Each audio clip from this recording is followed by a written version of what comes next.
Hey everybody, it's Jack with Future Pastimes, and in this video I'm going to be talking about a recent acquisition of mine, and that is this Dune, the great game, Houses of the Landsraad source book. It's part of a Dune RPG system which has quite a few books and seems very elaborate and has a lot going on. I don't anticipate actually playing the Dune RPG.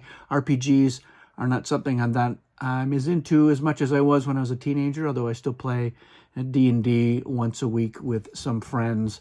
Although recently we've started playing Call of Cthulhu, but that's about it. But what is interesting to me is a lot of the details that are in this about many of the other houses that are in the Landsraad. And this was brought to my attention by another Dune player. I recently did a video highlighting a homebrew faction that they had done, specifically the one here on House Mikarol. Not sure, again, how that's pronounced, because it is a house that is, it's more or less a made-up house. Although what's interesting here is if you look at the credits here, they have, there's a special thanks to Brian Herbert and Kevin J. Anderson, but they are also listed along with the Herbert Properties team as technical advice. So what I imagine we have in here is a mix of canon things, because again, they do mention things like House Atreides, House Harkonnen, and other familiar houses with some details. But there's additional things, like each of these great houses has some minor houses that are kind of listed. So here we have House Stewart and House Barrett under Atreides, and those are kind of, that's kind of new information. That's not widely known.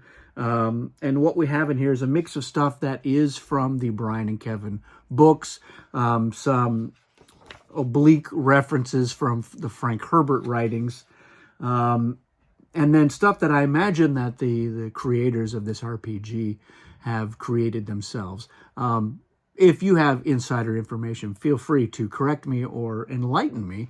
I am interested in that, but I think what is fun for me as a fan of the Dune board game are the possibilities. And at this point, we're talking possibilities for mostly homebrew level stuff. So I don't anticipate anything else will be published, but I like all the depth in here. And again, we have things like House Ekaz is in here, and House Morani is listed in here, and it does go into their history where you're talking about the War of Assassins, which is all stuff that we used when we were creating Expansion 3. And yeah, what's interesting is just as we did with our Expansion 3 House Ekaz information, and they're listing the different leaders. They've got Archduke Armand, but they've got like Rivi Denari and Whitmore Blood as sort of nobles in the house. They weren't technically members of House Ekaz, but they swore their swords to Ekaz, and those ended up being leaders in that expansion that we used to kind of fill it out, along with the daughters that aren't alive when this takes place if you were going to be playing this as an RPG. But they were named characters in the book, so that's why we ended up using them. So yeah, for my purposes, I'm going to probably play around. I'm inspired by Gary's homebrew faction. I'm going to start making some of my own homebrew factions.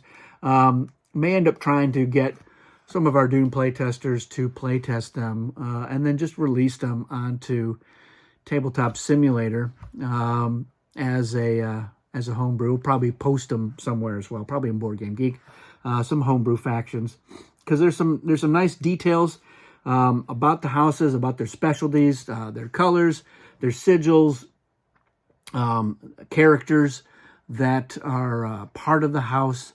So that I think would be a fun element to bring into it. So this is pretty cool. I definitely recommend it for somebody who is a collector of Dune material and likes the lore. It's got a lot of interesting information. It goes into, like, how the guild interacts with the Landsraad. They even have like this interesting story about this house that basically lives and works on Highlanders. House Waku, which was a major house at one point, but they were obliterated in a war, forbidden from setting foot on any Imperium world. So they have sanctuary and life aboard the Highlanders. That might be a fun thing to bring into the game. But, you know, once they land on Arrakis, they're on an Imperium homeworld. So is there some sort of penalty that they might end up paying when they do that? Who knows? That might be a fun thing to explore. So let me know if you have any suggestions or if you're dabbling in this sort of thing as well. And I will update these things as they come up. I just enjoy adding it in there. As a longtime fan of Cosmic Encounter, that was the game where I basically cut my teeth on designing by just coming up with my own aliens for that game. And so that idea of adding more playable individual player power elements is deeply ingrained in me. And I've always wanted to have more houses and factions in Dune. We're, for the most part, leveled out.